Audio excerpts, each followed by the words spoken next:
Tiana Sullivan sprinted through pouring rain, chasing a silver Maybach that cost more than every dollar she'd earn in a lifetime. Held up the billfold, hands trembling. $6,000 cash. The man didn't take it. What if I told you I left it on purpose? Tiana's breath caught. Then you're testing the wrong person. I don't keep what isn't mine. That's exactly what my daughter used to say. Before I buried her. Rain streaking down the glass between them. He reached into his jacket, not for the billfold, for a business card. The Maybach pulled away, and Tiana stood there, soaking wet, holding a Billionaire's business card in one hand and $6,000 in the other, with absolutely no idea that returning this money was about to cost her everything she had, before giving her everything she deserved. Look, to understand that moment, we gotta go back. Trust me, you're not ready.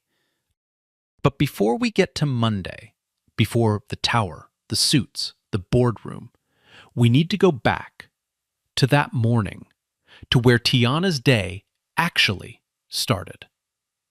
5:45 a.m., East Atlanta. The alarm hit like a slap. Tiana's hand shot out from under a thin blanket and killed the sound before it woke the walls. Studio apartment. 400 square feet of everything she owned. A secondhand couch, a folding table with one wobbly leg, and a kitchen so small you had to step outside to change your mind. On the wall above her bed, one framed photo. Her mother, Gloria Sullivan, smiling in a church hat, Easter Sunday, 2019. 3 years before the cancer took her. 3 years before the hospital bills started piling up like bricks on Tiana's back. She sat up, rubbed her eyes, grabbed her phone. 2 notifications. The first, a text from her little brother, Jerome, 20 years old, sophomore at Georgia State. The kid was smart. Not book smart, only smart. The kind of smart where professors pulled him aside after class and said things like, "You should apply for that fellowship." He was going to be somebody. Tiana made sure of that. His text read, "Sis, can you send lunch money? Dining card empty again. Sorry." She opened her bank app, checked the balance. $340.12. Rent was due in 9 days. $875. The math didn't math. It never did. She sent him $40 anyway. Typed back, "Don't skip meals. I mean it." The second notification, a voicemail from a number she knew too well. Atlantic Coast Collections. She didn't press play. She already knew what it said. Same script, different day. This message is regarding an outstanding balance of $14,000. $14,000. Her mother's medical debt. Gloria Sullivan spent 8 months fighting cancer in a hospital that charged $900 for an IV bag. Insurance covered some. Medicaid covered less. The rest fell on Tiana like a roof caving in. She deleted the voicemail. Got dressed. Ironed her uniform on the folding table. Slow, careful, pressing every crease flat. The apron had a small grease stain near the pocket that wouldn't come out no matter how many times she washed it. She wore it anyway, because showing up mattered, even when nobody noticed. 6:30 a.m. The bus ride. Tiana sat in the back, earbuds in, watching Atlanta wake up through a smudged window. Construction crews. A man selling fruit from a cooler on the corner. A woman pushing a stroller with one hand and holding a coffee with the other. The city moved. Tiana moved with it. 7 a.m. Delia's Diner. The bell above the door jingled when she walked in. The smell hit first. Bacon, butter, strong coffee, and whatever Delia Morris had been yelling about since 5 in the morning. Delia was 55, built like a woman who'd been lifting cast iron since birth, and ran this diner the way a general runs a base.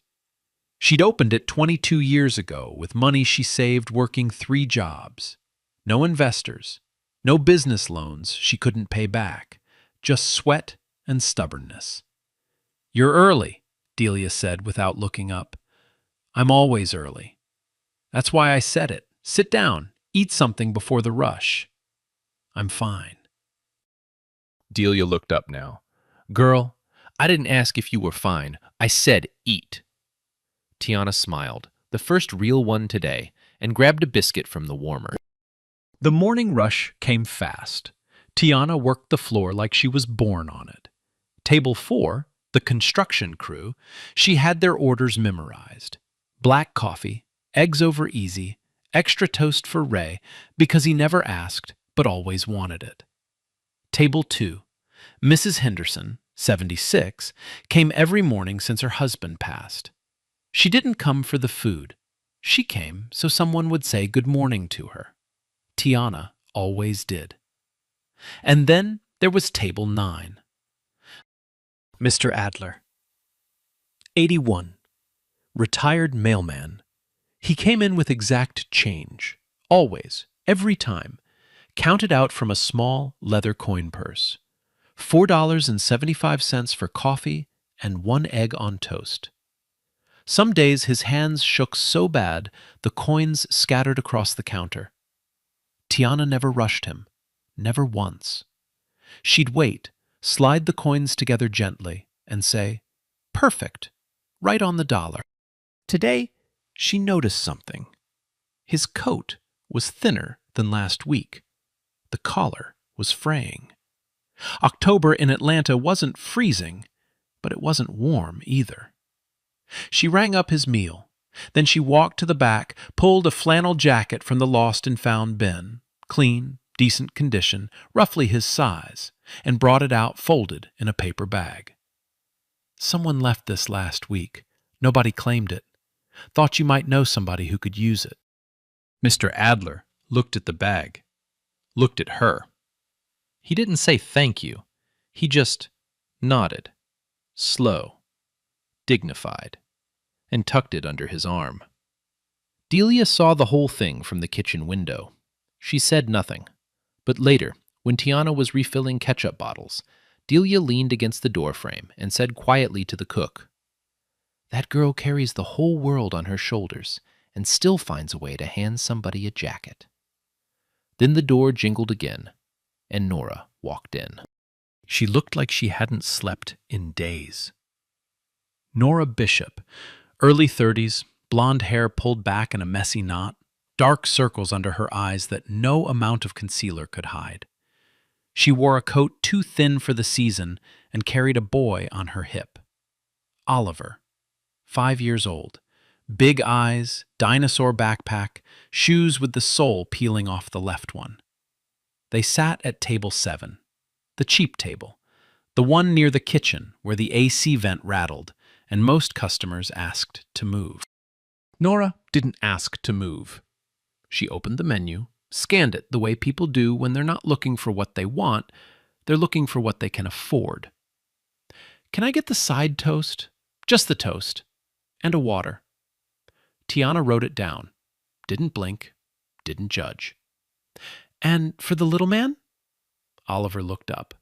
"Can I have pancakes?" Nora's hand tightened on the menu. "How about we split the toast, buddy?" "Okay, Mama." That okay. Quiet, no complaint, like he'd learned not to ask for too much. That hit different. Tiana felt it land somewhere behind her ribs. She put in the order. Toast, water. Then she walked to the kitchen and told the cook, "I need a full kids' stack. Pancakes, scrambled eggs, orange juice. Ring it as a void. Kitchen mistake." The cook raised an eyebrow. That's the third kitchen mistake this week. We're a messy kitchen. What can I say? She brought it out herself, set the plate in front of Oliver like it was nothing. Kitchen made an extra order. Happens all the time. Hate to throw it out. You'd be doing us a favor. Oliver's eyes went wide. He looked at his mother. Nora looked at Tiana. Her chin trembled, just barely, just for a second, before she caught it. "Thank you," she whispered. "Don't thank me. Thank the clumsy cook." Tiana moved to the next table, refilled a coffee, took an order, like nothing happened. Because for Tiana, nothing extraordinary had happened. This was just Tuesday. But Nora sat there, watching her walk away, and something in her chest shifted, the way a locked door shifts when someone finally turns the right key. She didn't know Tiana's name yet. She didn't know about the debt, or Jerome, or the $340 checking account. All she knew was that a stranger had just fed her son with a kindness so quiet it barely made a sound. That was the morning. Now let's talk about the evening, because the evening is where things started cracking. 6:48 p.m., Tiana's apartment. She'd just come off a double, feet aching, back tight. She was heating leftover rice in the microwave when her phone rang. Jerome. "Hey, sis." She could hear it before he said it. That tone. The one where he's about to tell her something he's been holding all day. What happened? Financial aid got cut. They reduced my package. Something about enrollment numbers and budget adjustments. I don't know. They gave me a whole speech. Bottom line, I need $2,200 by the end of the month, or I lose my spot. Tiana closed her eyes, leaned against the counter. $2,200. She had $300 and... She checked. $300.12 now, after the $40 she sent this morning. When's the deadline? October 31st. 3 weeks. 3 weeks to find $2,200 when she was already drowning. I'll figure it out. Tiana, I can get a job. I can take a semester off. No. Sharp. Final. You stay in school. You hear me? I didn't work this hard for you to quit. I'm not trying to quit. I just... Jerome, I said I'll figure it out. Okay? Silence. Then, soft. Okay. I love you, sis. Love you too. Go study. She hung up. Set the phone on the counter face down. Stood there for a long time, just breathing. Then she picked it up again and called the gas station on Memorial Drive. Hey, it's Tiana Sullivan. You still need somebody for the overnight shift? Yeah, I can start tonight. 2 days later, Thursday. Tiana was running on 4 hours of sleep. Diner shift from 7 to 3, gas station from 11 to 6 a.m. Her body was screaming, but the math was starting to work. Barely. Nora came back to the diner, this time alone, no Oliver. She sat at table 7 again, same spot, but something was different. Her eyes were red. Her hands kept fidgeting with a napkin, tearing it into tiny strips. Tiana brought her water without being asked. Then, during a slow stretch around 2 o'clock, she did something she rarely did. She sat down. Hey, you okay? Nora shook her head, tried to smile, failed. My husband passed 8 months ago. Car accident. She said it flat, like she'd practiced it so many times the words lost their edges. He left debt I didn't know about. Credit cards. A loan against the house. I sold the house. It wasn't enough. Now I'm behind on rent. 3 months behind. And my son, her voice cracked, my son still asks when Daddy's coming home from his trip. Tiana didn't say, "I'm so sorry." She didn't say, "Everything happens for a reason." She didn't offer advice.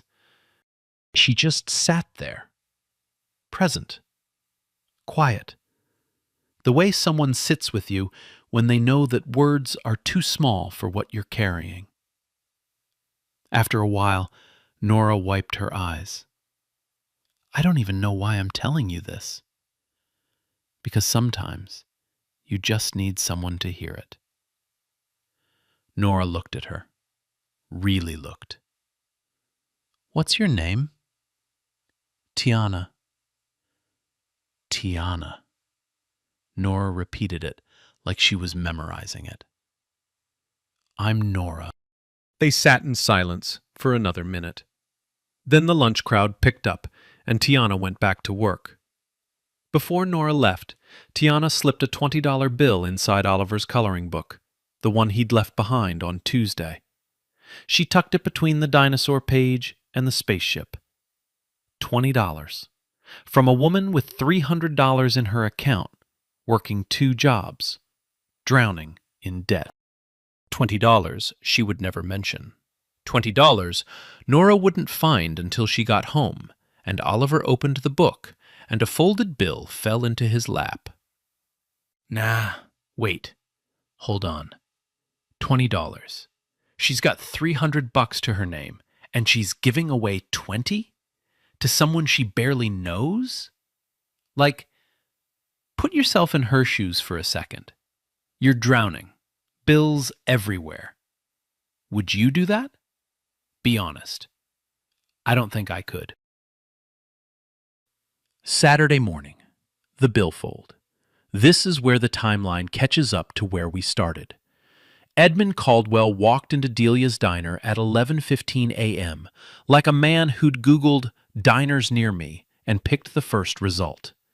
Except nothing about Edmund Caldwell was random. Nothing. He wore a charcoal suit that probably cost more than the diner's monthly rent. Silver hair combed back. Posture like a man who'd spent 50 years walking into rooms and owning them before he sat down. He took a booth near the window, table 3, and ordered a coffee. Black. Tiana brought it over. "Anything to eat, sir?" "Just the coffee, thank you." He sat there for 45 minutes. Watched the room. Watched Tiana. The way she moved. Efficient. Warm. Never rushed. Never cold. He saw her refill Mr. Adler's coffee without being asked. Saw her joke with the construction crew. Saw her wipe down a table and pause, just for half a second, to straighten a chair that nobody else would have noticed was crooked. He saw her. When he stood to leave, he placed a 20 on the table for a $3 coffee. Then he reached into his jacket, pulled out a leather billfold, thick, heavy, the kind that doesn't come from a department store, and set it on the seat. He walked out.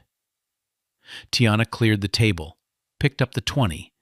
Then she saw it, the billfold. She opened it, and her hands went still. $100 bills, stacked, crisp. She counted fast. $6,000. Her heart slammed. 6,000. That was Jerome's tuition. That was 4 months of rent. That was the collection agency off her back for a year. For exactly 3 seconds, the thought crossed her mind.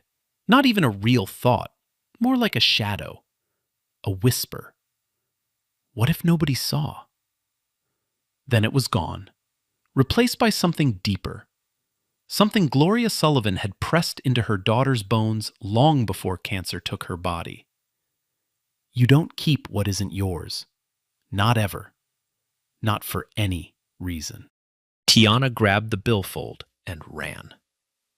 You already know what happened next. The rain, the Maybach, the 6 blocks, the man who didn't take his money back, the business card. Monday, 9 a.m., Peachtree Tower, 40th floor. Now it was Sunday night. Tiana sat on her couch, turning the business card over in her fingers. Thick cardstock, embossed gold lettering. Caldwell Properties, Executive Office. She opened her phone, typed Edmund Caldwell into Google. The results hit like a freight train. Edmund Caldwell, founder and chairman of Caldwell Properties, one of the largest commercial real estate and hospitality empires in the Southeast. Net worth, she had to read it twice, $2.4 billion.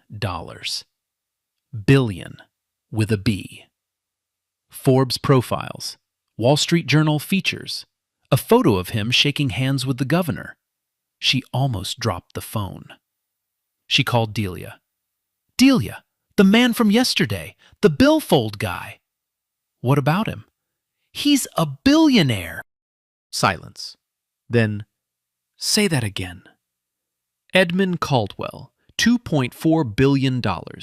He owns half the commercial real estate in the Southeast, and he wants me at his office Monday morning. For what? I don't know. Another silence. Longer this time. Then Delia's voice, steady, certain, the voice she used when she wasn't playing. Baby, you returned $6,000 to a man who could buy this whole block with his lunch money, and he wants to talk to you. You go. I don't have anything to wear. Come by the house.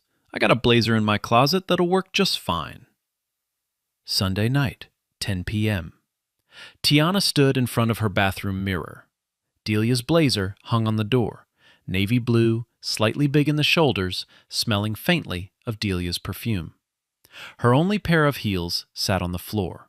She'd polished them with a paper towel and Vaseline. She looked at herself, really looked. Borrowed blazer, polished up shoes, $260 in the bank. And a business card from a billionaire. She didn't know what Monday would bring. She didn't know that the man she'd chased through the rain had lost his only daughter 6 months ago. She didn't know about the foundation. She didn't know about the test. All she knew was this. She'd given back what wasn't hers, and now a door she'd never seen before was cracking open. Whether she'd walk through it, that was tomorrow's problem. Monday, 8:47 a.m. Tiana stood outside Peachtree Tower and looked up. 46 floors of glass and steel punching into a cloudless sky. The building wasn't just tall. It was built to remind you that you weren't. She tugged Delia's blazer straight, walked in. The lobby was marble. Real marble. The kind that echoed when your heels hit it. A waterfall on one wall. Air that smelled like money and fresh lilies. The receptionist's smile was more gate than greeting. Her eyes traveled, blazer, heels, crossbody bag, the full scan in under 2 seconds. Your name? Tiana Sullivan. Keys clicking. A pause. Surprise she didn't quite hide. 40th floor. The elevator was glass-walled. Tiana watched her reflection rise.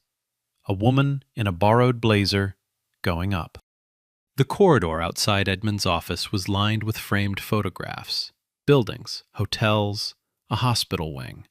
Each one stamped Caldwell Properties. Then one photo stopped her. A young woman, late 20s, laughing with children at a community center. Head back, unguarded, real.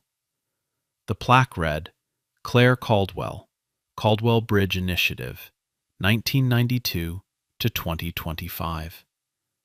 33 years old. Tiana stared at that face. Something about it felt familiar, like someone she could have been friends with. Edmund's office. Floor-to-ceiling windows. Atlanta spread out below like a map. Bookshelves. Not decorative. Red books, cracked spines, dog-eared pages. He looked different today. Tired. The kind of tired sleep doesn't fix. Sit, please. 2 coffees already poured. He didn't waste time. My daughter Claire started the Caldwell Bridge Initiative 4 years ago. Affordable housing, job training, community development. She believed the gap between struggling and thriving isn't money, it's access. Bridges. She wanted to build bridges. He looked at Claire's photo on his desk. She passed 6 months ago. Ovarian cancer. 33. Tiana listened, said nothing. The foundation stalled after she died. I interviewed 19 people, MBAs, nonprofit directors, policy experts. Everyone gave me a strategy deck. He leaned forward. Not one of them ran 6 blocks in the rain to return money that wasn't theirs. He slid a folder across the table. 90-day trial, foundation coordinator, $4,500 a month. You'd manage the pilot programs in South Atlanta. If it works, full directorship. $4,500 a month. More than double the diner and gas station combined. Why me? I wait tables. I don't have a degree in this. Edmund turned Claire's photo toward her. Neither did she. She had a business major she never used, and a heart she used every day. She learned by caring first and figuring out the rest. Can I have 24 hours? Take all the time you need. She needed 3 phone calls. Delia. Baby, somebody finally saw you. Jerome. You won't mess up. You've been doing this your whole life. You just never got paid for it. Then, Gloria's photo on the wall. Church hat. Easter smile. Okay, Mama. Let's see what happens. First day. Colleen Davis, Edmund's assistant, handed her a keycard, laptop, and a foundation binder thick enough to stop a door. Graham Prescott will get you set up with credentials. 38th floor. Graham. Tall, mid-40s, perfect suit. Perfect smile that didn't reach his eyes. Welcome aboard, Tiana. Anything you need. My door's open. She didn't notice his smile drop the second she turned the corner. Didn't see him lean back, staring at the ceiling, calculating. But we noticed. Remember that. Week 1, South Atlanta. Tiana didn't start with spreadsheets. She started with doors. Knocked on them. One question. What do you need? Rosalind Cooper. Single mother. Childcare. I got into a training program, but nobody to watch my kids. Arthur Phelps. 72. My roof's been leaking since March. Called the city 3 times. Nobody came. Denise Whitfield. Nursing student. Tutoring for my son. He's falling behind. Tiana listened, made calls. 2 weeks, 3 results. Childcare voucher arranged. Roof repaired. Tutor connected through Georgia State. Jerome helped set it up. Not press releases, not committee meetings. Results. Edmund read the reports quietly, nodded. And on the 38th floor, Graham read the same reports. Opened a new folder on his desktop. Sullivan, watch. For the first time in years, Tiana's life had a rhythm that didn't sound like survival. Weekdays, foundation work. Mornings in the South Atlanta communities. Afternoons at Peachtree Tower, filing reports, coordinating with contractors, learning the language of budgets and grant applications. She wasn't fluent yet, but she was fast, and she asked questions without shame, the kind of questions that made Colleen smile and made the finance team actually enjoy explaining things for once. Evenings. She still visited Delia's. Not to work, to sit at the counter, eat whatever Delia put in front of her, and decompress. "You eatin' better," Delia said one Thursday night. "You feedin' me better." Same thing. She sent Jerome his tuition check, the full $2,200, on time. He called her when he opened the envelope. Didn't say anything for 10 seconds. Then, sis. That was it. That was enough. And Nora had become a constant. They met at the diner on weekends, Oliver coloring in the corner booth while they talked. Easy, unhurried conversations. Nora talked about her husband, slowly, carefully, the way you unwrap something fragile. Tiana talked about Gloria, about Jerome, about the fear of not being enough. They didn't talk about money. They didn't talk about status. They talked the way two women talk when they've both been carrying something heavy alone and suddenly realize they don't have to. Nora still hadn't told Tiana her last name, not the full one, and Tiana hadn't asked, because at table 7, last names didn't matter. Then came the invitation. A Friday afternoon, Edmund called Tiana into his office. The annual Caldwell Properties Charity Gala. 2 weeks from Saturday. Black tie. 300 guests. Donors, board members, partners. He paused. "I'd like you there." "Me? You're the face of the Bridge Initiative now. People should meet you." Tiana's stomach tightened. 300 people in black tie. Donors. Board members. A world built on handshakes and last names and the kind of confidence that comes from never worrying about rent. I've never been to anything like that." Edmund smiled. Neither had Claire. Her first gala, she wore sneakers under her dress. Nobody noticed until the dancing started.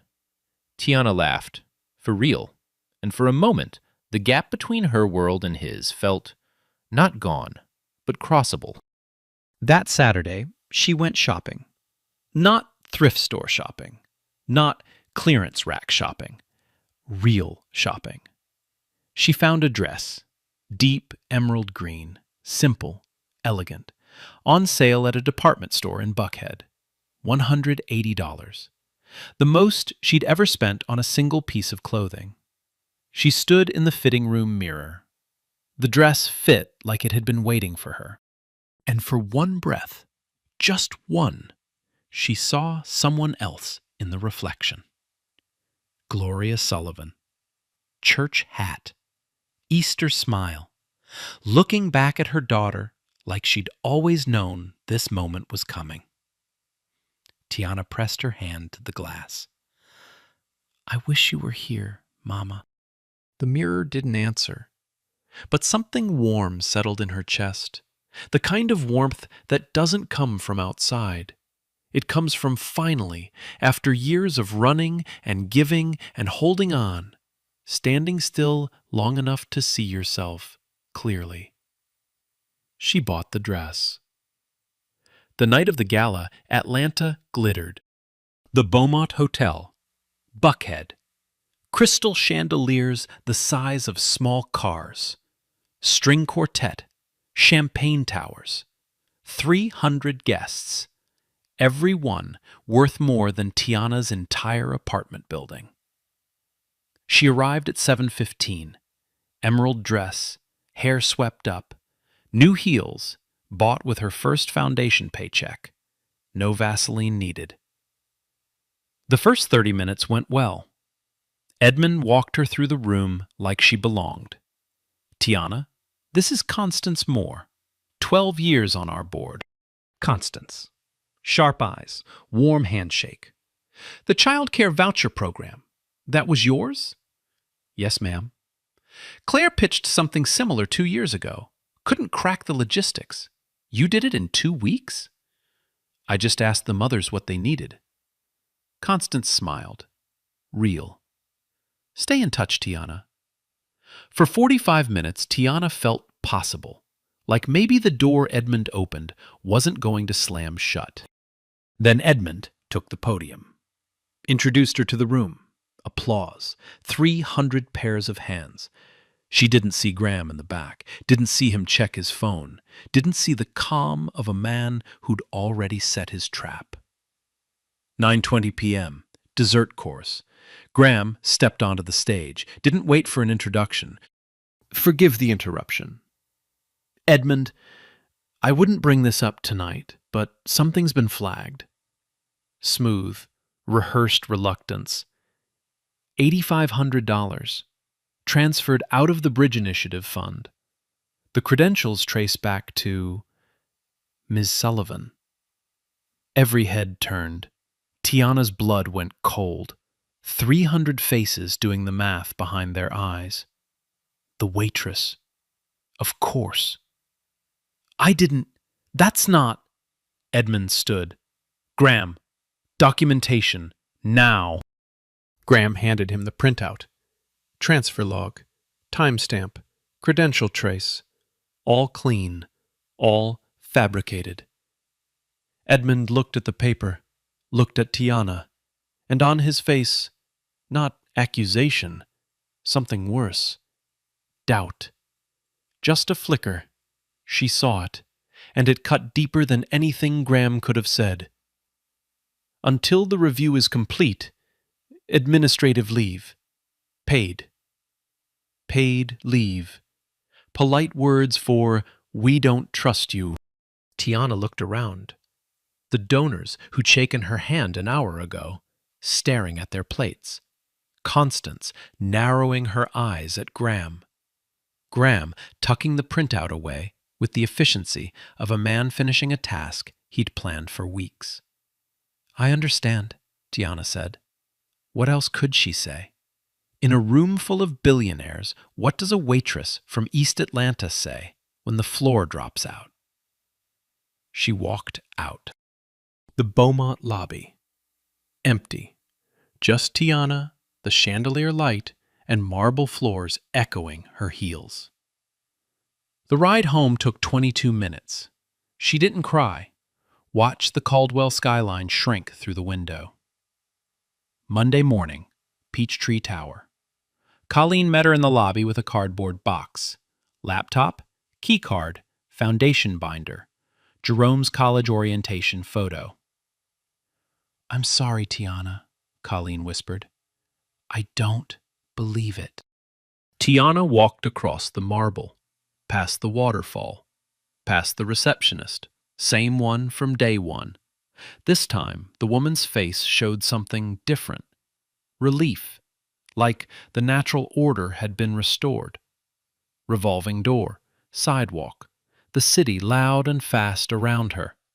She stood there holding a box that contained 6 weeks of everything she'd built, and felt something she hadn't let herself feel since Gloria died. Small. That night, apartment, dark. A knock. Delia. Foil-wrapped plate. A face that said, I already know. Tiana broke. Not loud. Shoulders folding inward, tears in the dark while Delia held her. Then, the thing she'd been swallowing all day. I should have known, Delia. People like me don't get to just walk into places like that. Delia pulled back. Hard eyes.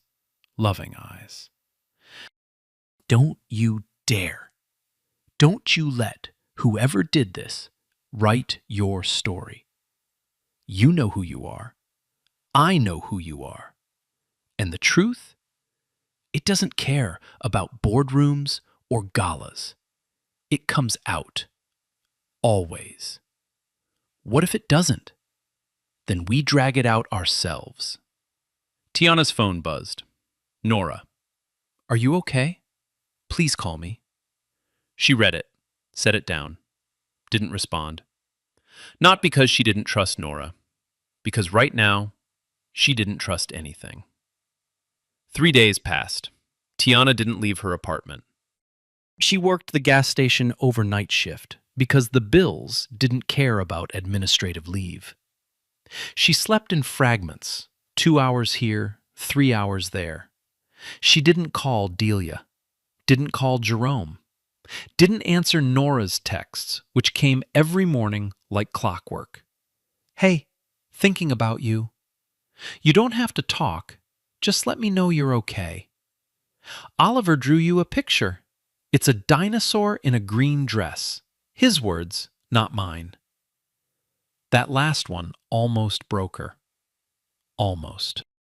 Thursday evening, 6:30 p.m. A knock at the door. Tiana didn't move from the couch. Another knock. Harder. Tiana, it's Nora. I know you're in there. Open the door or I'm sitting in this hallway until you do. And I brought Oliver, so he's going to start singing the dinosaur song in about 30 seconds. And trust me, you don't want that. From behind the door, a small voice. Dinosaur, stomp, dinosaur. Okay, okay. Tiana opened the door. Nora stood there, Oliver on her hip, a bag of groceries in her free hand, and a look on her face that Tiana had never seen before. Not the tired, fragile Nora from Table 7. This was something else. This was a woman who'd made a decision. Can I come in? Tiana stepped aside. Nora set Oliver up on the couch with the coloring book and a juice box. Then she sat at the folding table across from Tiana. And she said 5 words that rearranged everything. My uncle is Edmund Caldwell. The air left the room. Tiana stared at her, processing, recalculating, rewinding every conversation, every Tuesday at Table 7, every kitchen mistake pancake, every $20 bill tucked into a coloring book. My full name is Nora Caldwell Bishop. Edmund is my mother's brother. You knew. Tiana's voice was flat. This whole time. You knew who he was. You knew about the foundation. You sat in that diner and you... No. Nora leaned forward. I didn't know about the foundation job until after you already had it. I came to the diner because it was cheap and 3 blocks from Oliver's school. That's it. I didn't know who you were. And by the time I found out, by the time Edmund mentioned your name at a family dinner, you were already my friend. Not my uncle's employee, my friend. Then why didn't you tell me? Because I was ashamed. Nora's eyes filled. I'm the niece of a billionaire, and I can't pay my rent. My husband left me in debt that my family doesn't even know about because I was too proud to ask for help.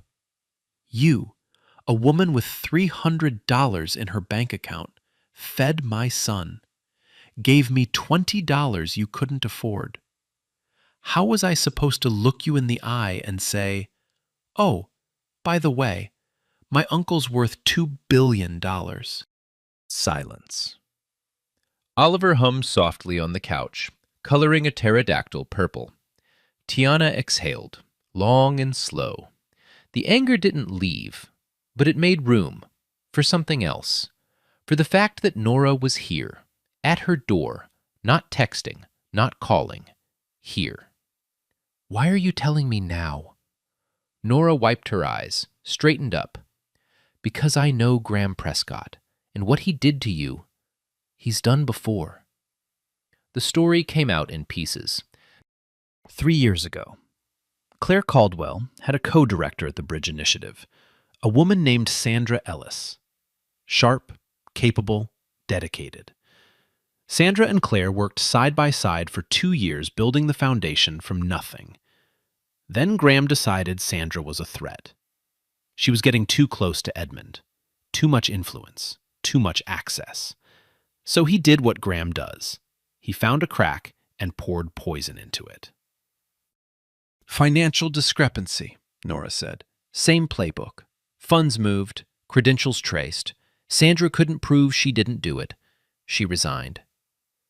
Did Claire know? Claire suspected. She fought for Sandra. Hard. But the evidence looked clean. Graham's always careful. Sandra was gone within a month. Nora paused. Claire never forgave herself for not fighting harder. She told me once, 6 weeks before she died, if I'd pushed harder, Sandra would still be here, and the foundation would be twice what it is. Tiana felt something shift. Not just anger now, purpose. You said he moved funds last time. Same way? Same way. Internal transfer. Credential trace pointing to the target. But here's the thing, Tiana. Graham isn't tech savvy. He uses the same system every time because it worked before, which means there's a trail, a real one. How do we find it? Nora pulled a laptop from the grocery bag. Not groceries after all. I still have a family login to the Caldwell Properties internal system. Legacy access. They never revoked it after my mother passed. I can get into the financial logs. Isn't that? It's my family's company. I have the right. Nora opened the laptop. And more importantly, I have the skill. Before Oliver was born, I was an auditor at Deloitte. 3 years. Forensic accounting. Tiana blinked. You were a forensic accountant. I was a very good forensic accountant. For the first time in 3 days, Tiana almost smiled. They worked until midnight. Oliver fell asleep on the couch, wrapped in Tiana's blanket, the purple pterodactyl drawing clutched in his small fist. Nora moved through the financial system like a surgeon, precise, methodical, relentless. She pulled transaction logs, compared timestamps, cross-referenced credential access records with entry badge data. And there it was. The $8,500 transfer from the Bridge Initiative Discretionary Fund, initiated at 3:42 p.m. on a Tuesday, using Tiana's system credentials. But Tiana's entry badge showed she'd scanned into a community center in South Atlanta at 3:15 p.m. that same day, 26 miles from Peachtree Tower. GPS stamped, time logged. She didn't leave until 5 p.m. 14 people signed an attendance sheet confirming she was there. She was physically in South Atlanta when someone used her credentials on the 40th floor. That's not all, Nora said. She pulled up the receiving account, the one the $8,500 was transferred to, a holding account labeled Operational Reserve, GP. GP. Graham Prescott. He didn't even bother hiding it, Tiana whispered. He didn't think he needed to. Last time, nobody looked. Nora compiled everything into a single file. Transaction logs, badge timestamps, GPS records, the holding account registration. Sandra Ellis's case. Same pattern, same method, 3 years apart. Tiana looked at the screen, then at Nora. I want to take this to Edmund. Nora shook her head. No. Edmund loves you, Tiana. But Graham has been in his ear for 15 years. He's the man who keeps the machine running. If we go to Edmund privately, Graham will spin it. He'll say we fabricated the evidence. He'll say I'm bitter about my inheritance. He'll make it about family drama instead of fraud. Then where? The board. Full board meeting. On the record. Where whispers can't hide. Tiana looked at Oliver, sleeping on her couch. At Nora, a woman who'd walked into her life as a stranger at table 7 and was now sitting at her folding table at midnight, fighting for her. Okay, Tiana said. The board. The Caldwell Properties boardroom. 42nd floor. Glass walls. Mahogany table. 18 leather chairs. The kind of room where decisions were made that affected thousands of people who'd never see the inside of it. Tuesday morning, 10 a.m. Full board. 12 members seated. Constance Moore at the far end, reading glasses on, legal pad ready. Philip Walsh, 2 seats down. Edmund at the head, looking like he'd aged 5 years in 2 weeks. Graham sat to Edmund's right. Same chair he'd sat in for 15 years. Portfolio open. Fountain pen lined up. The posture of a man who thought this meeting was already over. He'd prepared his recommendation. Terminate Tiana, dissolve the Bridge Initiative's independent budget, fold everything under his division. Clean. Done. Before we begin, Graham started, I know how much the Bridge Initiative means to Claire's memory, but our fiduciary responsibility... The door opened. Tiana walked in. Her own blazer this time, not borrowed, hair pulled back, one folder in her hand, thin, precise, everything that mattered. Graham's pen stopped. Miss Sullivan, this is a closed... Let her speak. Edmund. Quiet. Final.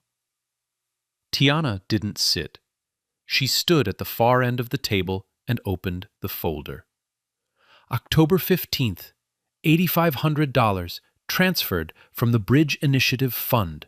Flagged to my credentials. That's why I'm suspended. First document on the table. Transfer log. Timestamp. 3:42 p.m. Peachtree Tower server. Second document. My badge record. I scanned into the Restoration Community Center in South Atlanta at 3:15. Didn't leave until 5. 26 miles from here. Third document. GPS from my foundation phone. South Atlanta. 2:45 to 5:12 p.m. Continuous. She looked around the table. Every face, one by one. I wasn't in this building. It's physically impossible. Silence. Fourth document. The receiving account. Labeled Operational Reserve. Account prefix GP. She didn't say his name. Didn't need to. Graham leaned in. These could easily be fabricated. She has no authorized access to... The door opened again. Nora walked in. Black suit, no Oliver on her hip. This wasn't Table 7, Nora. She didn't access them. I did. Graham went still. I'm Nora Caldwell Bishop, Edmund's niece. I used my family legacy credentials, never revoked, to verify everything. Transaction logs, badge records, GPS, chain of custody is clean. She set down her own folder, thicker, color-tabbed. But there's more. First tab. 3 years ago, Sandra Ellis, Claire's co-director, removed after a financial discrepancy. Funds transferred, credentials traced to Sandra. Same method, same system. Second tab. Receiving account in Sandra's case. Same prefix, GP. Third tab. Sandra's badge records show she was off-site when the transfer happened. Nobody checked. Nobody looked. The room shifted. You could feel it, like the air pressure changed. Constance Moore took off her glasses. Edmund, I raised concerns about Sandra's departure 3 years ago. I was told the evidence was clear. She paused. I shouldn't have accepted that. Graham stood. This is a coordinated attack. Nora has personal grievances, financial disputes, inheritance issues. Sit down, Graham. Edmund, quiet as a blade. Graham sat. Edmund stood, looked at the documents, at Tiana, at Nora, then at Graham. 15 years. You've been in that chair 15 years. I trusted you with my company, with my daughter's legacy. His voice didn't shake. It was worse than shaking. It was still. Claire fought for Sandra. Did you know that? She came to me twice and said something wasn't right. I chose your word over my daughter's instinct.